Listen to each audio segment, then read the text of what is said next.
Oi, pessoal, mais um vídeo sobre um possível tema do Enem. Exatamente, assuntinho inclusive indigesto, democracia e polarização política.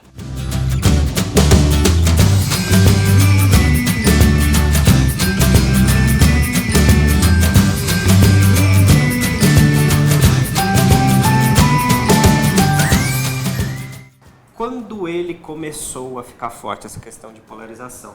Desde que Dilma Rousseff, em 2014, foi reeleita com 51,6% dos votos. Ou seja, praticamente metade da população queria e metade não queria. Contra Aécio Neves, então candidato pelo PSDB, que perdeu por 48,3%, alguma coisa assim, né? E aí começou todo um processo de acirramento político que começou com essas nomenclaturas, aí, essas rotulações que a gente já conhece, né? A mais antiga, direita e esquerda, e aqui no caso do Brasil ficou os tucanos e os petistas, mas o mais legal de todos, que são os coxinhas e os petralhas, né? Devem ter ouvido, lido a rodo. Passada a reeleição, em 2016, a coisa ficou pior ainda, com o processo de impeachment que a presidenta eleita sofreu, não é? De uma Eleita.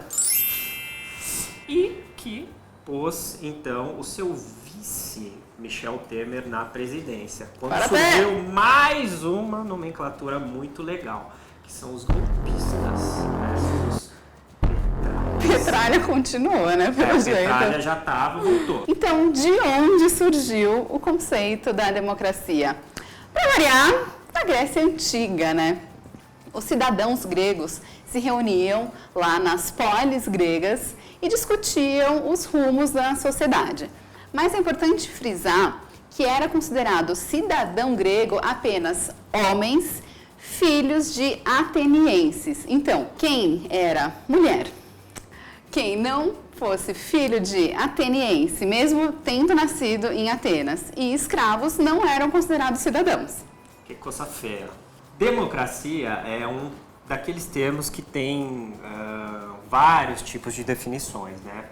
Um dos possíveis, que sintetiza bem o conceito, é a ideia de que o poder é exercido, né, a soberania do poder é exercido pelo povo. Olha só a coisa mais linda, né? Na Grécia Antiga era de forma direta, as pessoas chegavam, se reuniam, né, e debatiam os problemas. Hoje em dia é impossível, com essas superpopulações de milhões de pessoas, ser dessa maneira. Então criou-se a democracia representativa, ou seja, algumas pessoas são escolhidas para representar o povo, não os próprios interesses. Portanto, não existe um único tipo de democracia representativa. Aqui no Brasil, por exemplo, a gente tem um regime presidencialista. A gente elege uma pessoa para representar o Brasil inteiro, que é o presidente. Lembrando que Mesmo que ela seja tirada. Lembrando que a gente já foi uma ditadura, que aí, né, não era democracia, né, Brasil. Também existe o parlamentarismo. Por exemplo, na Inglaterra, o povo elege os parlamentares que vão eleger o primeiro-ministro. Lembrando que lá, além da figura do primeiro-ministro, lá é um parlamentarismo com monarquia, né? Tem a figura da rainha, só que quem comanda ali as questões objetivas do país é o primeiro-ministro.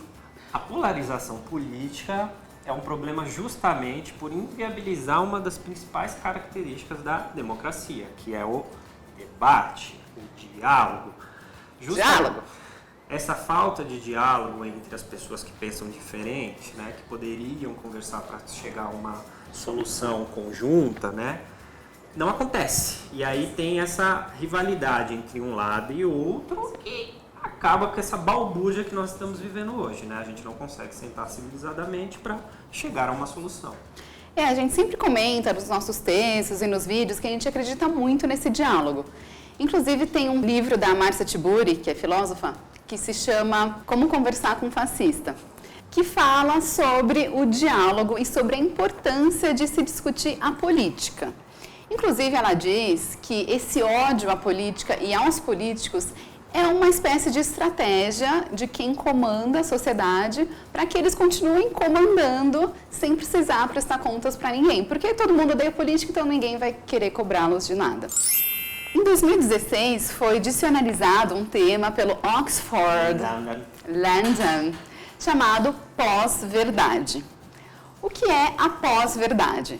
Principalmente nessa época de rivalidade, a pós-verdade entra muito em jogo quando um fato é comprovado, só que as pessoas acreditam ou não naquilo muito mais pelas crenças e emoções do que pelas provas apresentadas.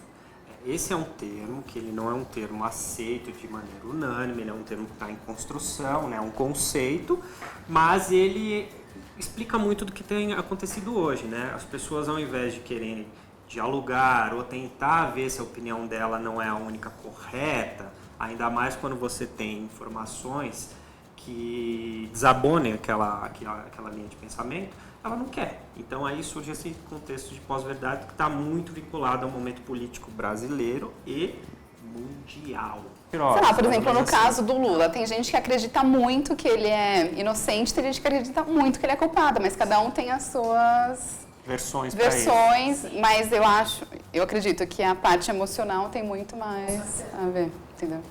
É isso. E o contrário, né? Às vezes tem muita prova, mas ninguém quer acreditar que tem prova. Então, que aí é total emoção também. Algo que não é novo, mas tem ganhado muita notoriedade, são as agências de fact-checking. São agências que pesquisam se aquela notícia ou reportagem é verdadeira ou falsa. Infelizmente, a utilização de notícias falsas virou tática para se vencer eleições políticas, para se derrubar candidatos, para poder difamar. E isso é um comportamento que vai justamente contra os princípios democráticos, né? Que você tem que pregar pela verdade, pela expressão livre das pessoas e tal. Mas não é o que tem acontecido. Isso não é uma coisa que ocorre no Brasil especificamente, apesar de acontecer bastante. Isso é um sintoma mundial e um dos mais conhecidos que vem acontecendo agora é a questão da Rússia nas eleições entre o Trump e a Hillary Clinton, que lá na Rússia saíram milhões de notícias falsas e o governo está tentando investigar, o governo americano tentando investigar lá o que realmente aconteceu. Isso está rolando uma treta geopolítica. Inclusive, a Associação Brasileira de Jornalismo Investigativo publicou uma nota alertando as pessoas sobre as notícias falsas. Só que é um pouquinho mais delicado, porque o que vem acontecendo? Os jornalistas fazem a reportagem, o artigo, tudo baseado nos fact-checkings, né? As agências de checagem analisam, veem que tudo aquilo é verdadeiro e é publicada essa reportagem ou essa notícia. Só que, geralmente, essas notícias vão de encontro aos interesses dos políticos ou de quem manda em alguma cidade ou em algum país. E aí, alguns sites de notícias falsas publicam uma nova notícia dizendo que a notícia falsa era aquela primeira notícia que já tinha sido checada e tinha sido tida como verdadeira. E aí danou-se, né?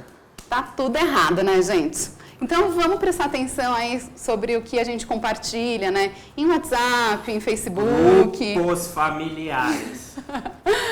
Era nisso que eu queria chegar. É isso aí, pessoal. Esse foi nosso vídeo sobre democracia e polarização política. Não se esqueça de se inscrever em nosso canal, curtir o vídeo, compartilhar e fique de olho, porque nós já publicamos coisas, né, com outros temas do Enem e ainda publicaremos mais. Não se esqueça também de ativar o sininho, porque aí toda vez que a gente publicar um vídeo, você vai receber uma notificação. Até amanhã e estudem!